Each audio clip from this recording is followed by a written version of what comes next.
Good evening. I know, it seems odd today, doesn't it, to be thinking about having Bible study. But, it's one of those things. Tomorrow is going to be just a little bit crazy for me. And having a meeting tomorrow evening doesn't work real well for trying to do Bible study on top of it. So, anyway, I pray that you had a great weekend and a great few days. I know Friday we got some really bad weather, and in fact today we were over in Seneca and they have a lot of tree damage and a lot of trees down and hauling brush off. So I pray that the weather is good where you all are at and not having damage done. Friday night was a pretty wicked night.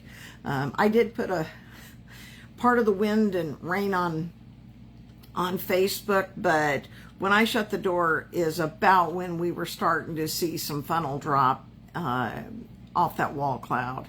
I didn't want my door blown in on me. But anyway, so I continue to pray for each of you, and I know this seems like an odd evening to be gathering, and for many of you, I know you will watch this probably tomorrow sometime, and that's good too. So I think I'm going to go ahead and begin, and we'll begin with prayer.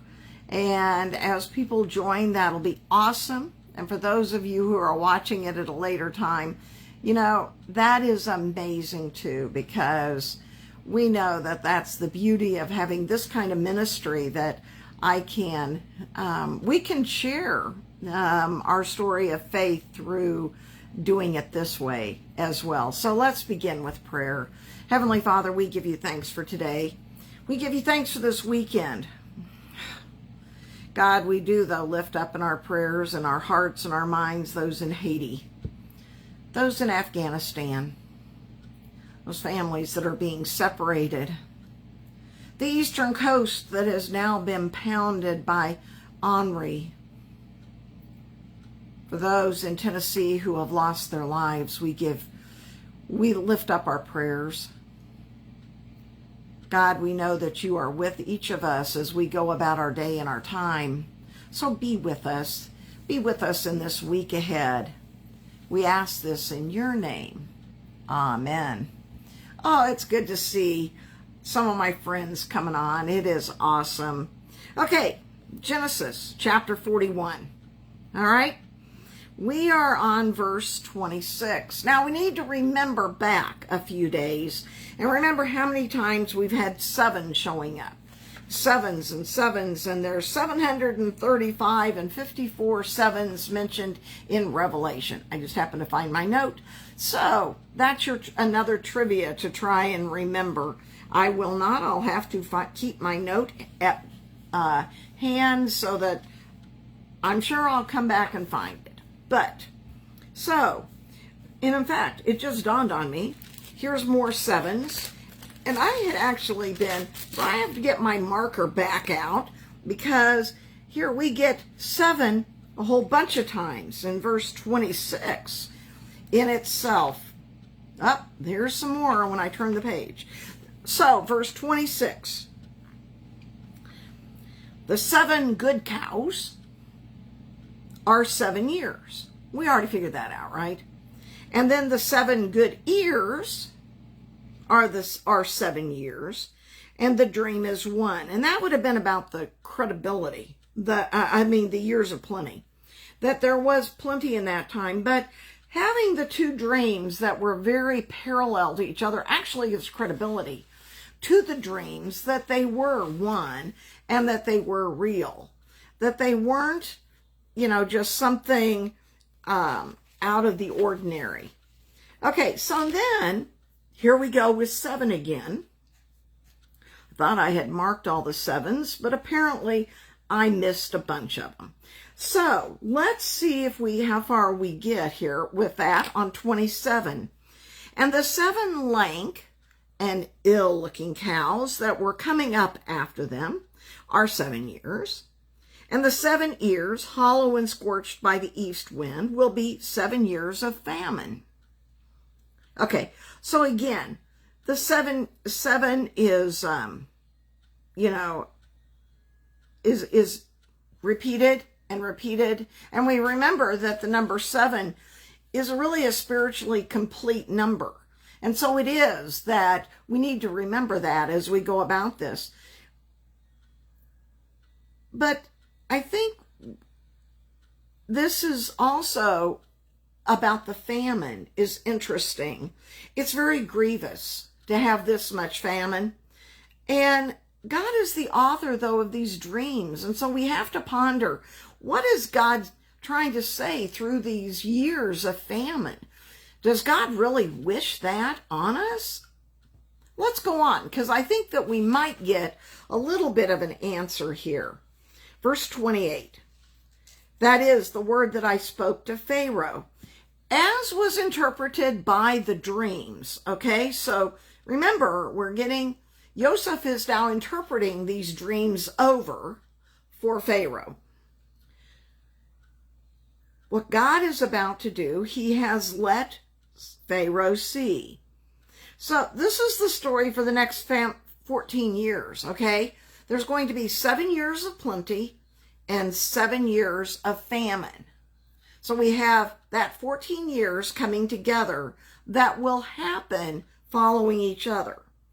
So verse 29, I love this one. This one really caught my interest, and I actually had to go back and look at some measurements kind of thing as well. So here, 7 years are coming of great abundance on all the land of Egypt. So there would be sufficiency and abundance and luxury. There would be plenty for all of them. Now, I think it's here. Here's just a tidbit fact. Now let's look at verse 30, and then I'll share this interesting tidbit that I didn't know until I dug a little bit. But 7 years of famine will arise after them, when all the abundance in the land of Egypt will be forgotten, and the famine will destroy the land.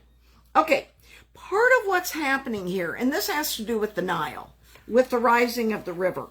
Okay, the Nile rose in the years of plenty 16 cubits because of God. I mean, God did it. Now, a cubit, I had to look up, is 45.72 centimeters or 1.5 foot. So if you multiply that, it rose 16 cubits, so it rose like 20 feet. That would have been about 24 feet. Okay, so the Nile rose into the floodplains.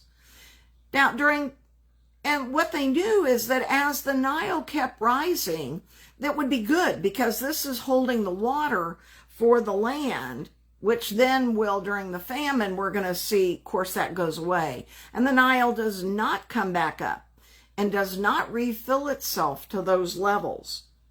So in verse 30, as we were reading that, but 7 years of famine will arise after them, because the Niles would not rise anymore, and there would be no floodplain, or there would be no flooding of the land around it.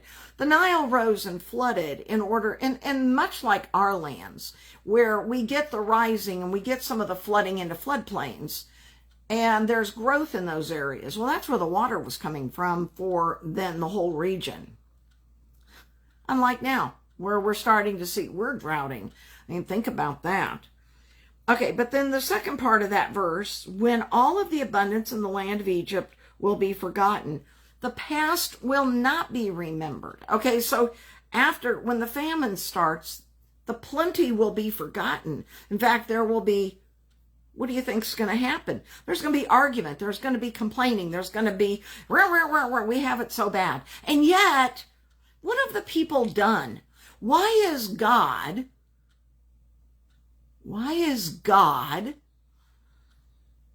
looking at the Egyptians and having these things happen? Okay? So, the famine will destroy the land. Everything will be gone. when the famine comes. It is all wiped away. Okay? Verse 31. And you will not know of that abundance in the land because of the famine afterwards. Provisions will have been made, though, okay? But they will have used them all. Now, Joseph is very smart, and he's going to set a plan in motion. He already has started to set his plan in motion. Actually, it's not his.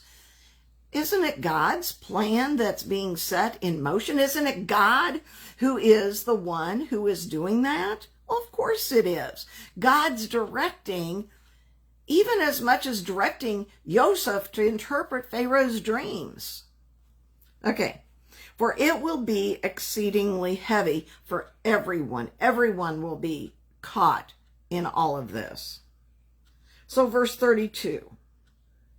Now, as for the twofold repetition of the dream to Pharaoh, okay, both dreams were repeated with the images were the same in both, but there was a little bit of a difference in understanding not really understanding, but I think maybe interpretation of those two images. It means that the matter is determined by God. By God. Now, listen to that. So it is being determined by God and God alone. Okay? And God is hastening to do it. See, God will do what he promises. And it will be accomplished because the matter is being determined by God. Okay. Now, I did find a little interpretation I wanted to just read because I found it interesting. And this is by the author of one of the resources again. I believe for our day the message is clear. If God tells one of his servants to prepare for a problem, do it. Okay, I do agree with this, I think. Just as God told Noah to build the ark, he told Joseph ahead of this famine, so Joseph would prepare. God will help his people get through the tribulation. We must listen and follow God's instructions. There is a way out for every problem. We must follow God's instructions exactly and do whatever he tells us to do, no matter how silly it might seem at the time. Just as God made a way for Noah and Joseph, he will make a way for us. Notice the 7 years of famine will be like 7 years of tribulation. I think there is something to that. How often do we scoff at someone's ideas and say, oh, that's just silly, or here's the good Lutheran one. Well, we've never done it that way before. Or we've done it that way and it didn't work. And so therefore we won't try again, even though maybe a new servant has come into the midst and a new time has come. Maybe we do have to listen. And it's not, I don't say this, my friends, as that you have to listen to the pastor. I say it in that we have to listen to each other because there are good ideas. There are things that we pray about, and God may enlighten our hearts and may give us an idea, and it might be something we have to say, hey, I've been thinking about, would this be something we should try? Or do we keep on just doing like we're doing? And I'm not sure how successful is doing what we're doing. In some ways, we are very unsuccessful at just doing it like we've always done it. I don't see it getting us very far. Do you? I don't know. So I found that interesting, that in regards to this, that maybe we do have to stop and listen to the other. Okay, verse 33. Okay, 33. So now let Pharaoh select a discerning and wise man. Now, Pharaoh's looking for someone who's got good judgment, that can conduct projects and that kind of thing, and set him over the land of Egypt, not really as a governor. Now, I think what's interesting is that Joseph is not looking for a job. He doesn't ask for the job. Think about that. This is Pharaoh needing to select someone to be in a position of authority. Verse 34. Let Pharaoh do this. Let him appoint appointed overseers for the land. In other words, those who could appoint and manage and direct others. Okay, so, mine is written appointed overseers. So, where do I get the manager to oversee those in that area? Dividing the land of Egypt into 5 parts during the 7 years of abundance. There's a reason for this division of 5. And I think it's interesting. Here's where there might be, and some people have questioned, does Pharaoh own 1/5 or not? Or is the region being divided up to govern? So it depends on how we interpret. Now, as we get into verse 48, I think we do know that Pharaoh has 1/5. Okay, I think it answers itself in verse 48.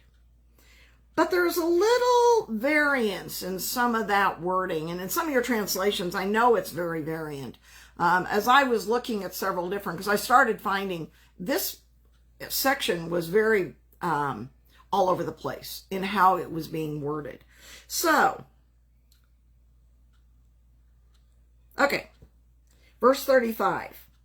Let them collect all kinds of food from these good years that are coming. In other words, the officers would collect 1/5 of everything that was produced. Okay, so from the farms or from the merchants or whatever, 1/5 of everything produced would be collected.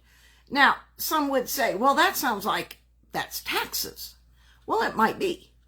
But there's a reason that Joseph was asking for 1/5 to be collected. It is to put away for the 7 years of good, to have something in the years of famine. Okay, so there was a motivation behind it. It's kind of like saving for your retirement money. We don't wait until we retire and say, oh gosh, I should have been saving for my retirement, and I'll start today, like when we retire. Okay, and I think that's part of this, and I don't want us to get it any other way. Okay, and let them pile up grain under Pharaoh's hand. Okay, and this was really for Pharaoh and his overseers to have control of, and it would become his property. But finish reading that sentence, that verse. Food provisions in the cities and keep it under guard.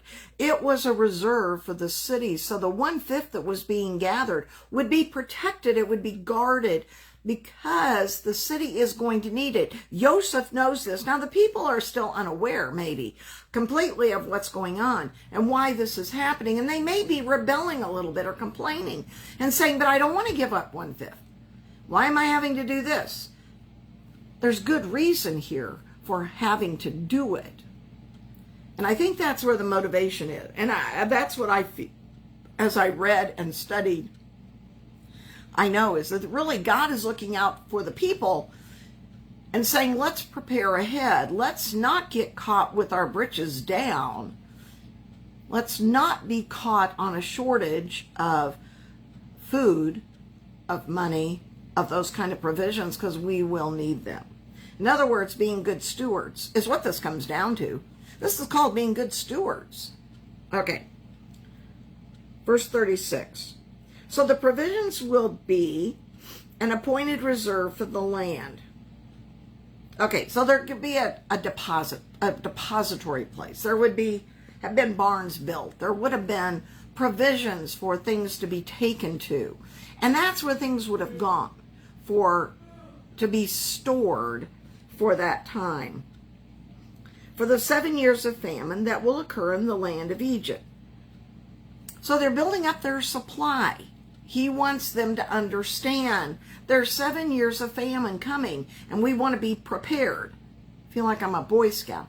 Be prepared. Getting things in order. Getting our house in order for what will when something happen. Verse 37. The word seemed good in Pharaoh's eyes and in the eyes of all the servants. So Pharaoh approved this plan. Okay, and everyone commended Joseph on this plan. And now this was being presented to Pharaoh because, of course, he had to approve it. And everyone liked it. They thought it was a good plan.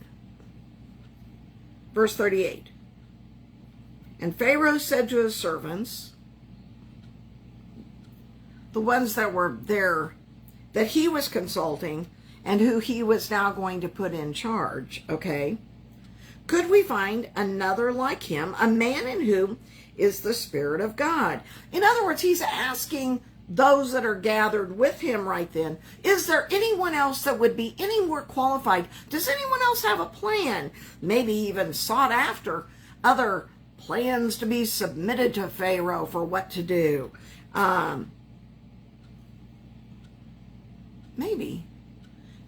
But maybe this is also, maybe even those who didn't believe could see God in how this plan was being formulated as Joseph was talking about it. Now, again, Joseph is very articulate, isn't he? He's standing in the court. He's not asking for a job, but he's standing in the court with all the other people, all the other men, and having this conversation about what to do. How do we plan for the future? Okay? Okay. The one thing about verses 33 to 36, if we go back up just a little bit, because I just caught myself with a note. Joseph really was working in Pharaoh's best interest for the next 14 years. He was trying to plan that strategy that would be good. It wasn't normal, because normally Pharaoh wouldn't have asked for a strategic plan or something like that to be done. Not by someone he hadn't appointed into a position yet. And yet here he was being appointed into this position or given voice without. So think about that if we would listen as we heard in verse 32, maybe stop to listen,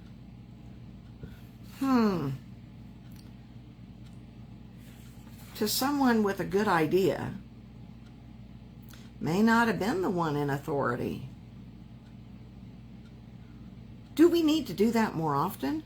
I think probably we do. I think the answer we all know. Okay? Verse 39.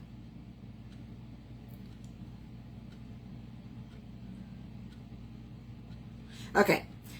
Pharaoh said to Joseph, since a God, that's little g, okay, not big G, God, has made you know all this because of the interpretation of the dreams, okay? There is none as wise and discerning as you. So he is recognizing or acknowledging that Joseph is divinely qualified for this position. He's divinely qualified to handle the task. What Pharaoh knew is that he spoke of God, he gave revelation and he gave insight, he stayed focused on him, even when he was in prison, Joseph was a man of strong will and courage. Okay? Verse 40. You shall be the one over my house. In other words, he's going to be the chief steward. A chief steward would be his position. Does that position sound vaguely, maybe a little bit familiar? To your orders shall my people submit. So he was given an official, he was being given an official position that had power with it. Okay, so the people would listen to what Joseph has to say. Remember who Joseph is, though. He's a Jew. Okay? Remember that. And think about that one as we think about who Pharaoh is. Only by my throne, only by the throne will I be greater than you. So Pharaoh is the only one has any authority above Joseph now. Second in the leadership map for Egypt, a Jew.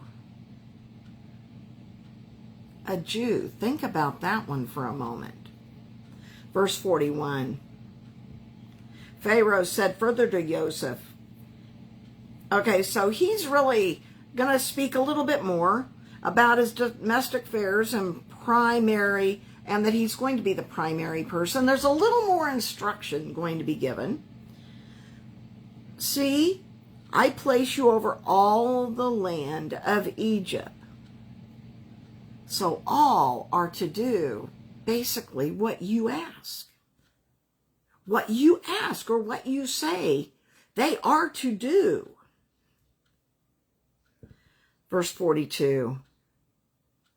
And Pharaoh removed, I love this, okay? And I think this is so reminiscent. We have to think backwards again a little bit about some images or some things that we've already read about, okay? And Pharaoh removed his signet ring from his hand and placed it on Joseph's hand. He can now transact affairs of the state on behalf of Pharaoh. He can do that. This is now his authority to do that. Okay. I want you to remember, though, where else have we had the signet ring handed and passed? Ponder that a little bit. Try to remember where it was and who it was that signet ring was passed to. Now let's go on, though. He had him clothed in linen garments.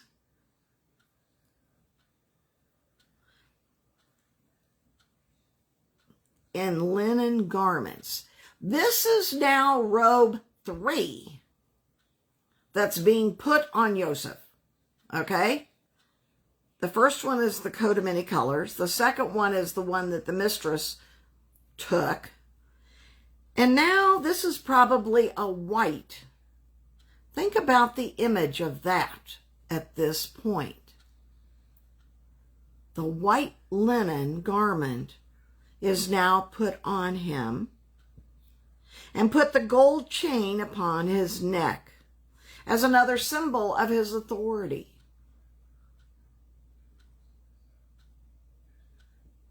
Are you catching the drift here? There's another image we're going to compare to.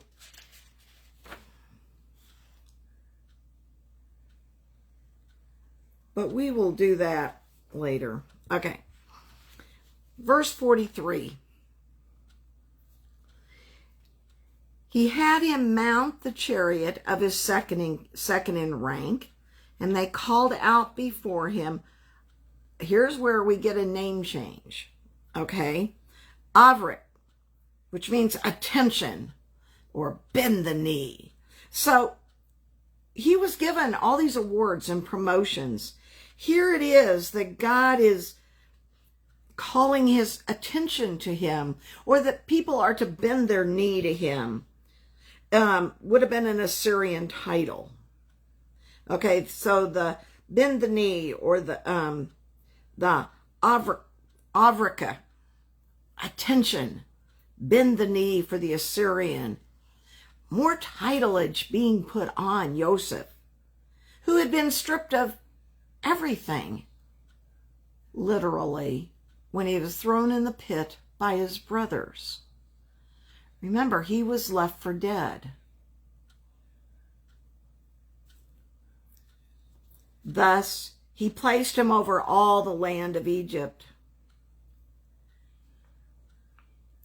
What I find interesting, too, is as we are looking at this little piece, the dreams are revealed by God through pagans so that Joseph could lead and preserve the people in Canaan when famine came.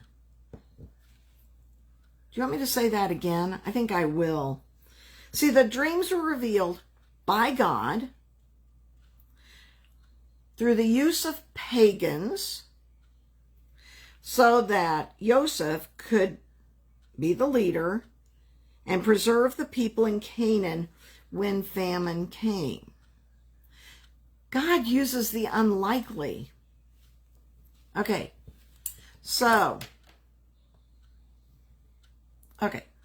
verse 44. Pharaoh said to Joseph, I am Pharaoh, or I am king, which really, Pharaoh means king, right? So Pharaoh said to Joseph, I am Pharaoh, or I am king, okay? But without you, no man shall raise a hand or foot in all the land of Egypt. So everything is under Joseph's control and authority. Everything is under his control at that point. So Pharaoh called Joseph's name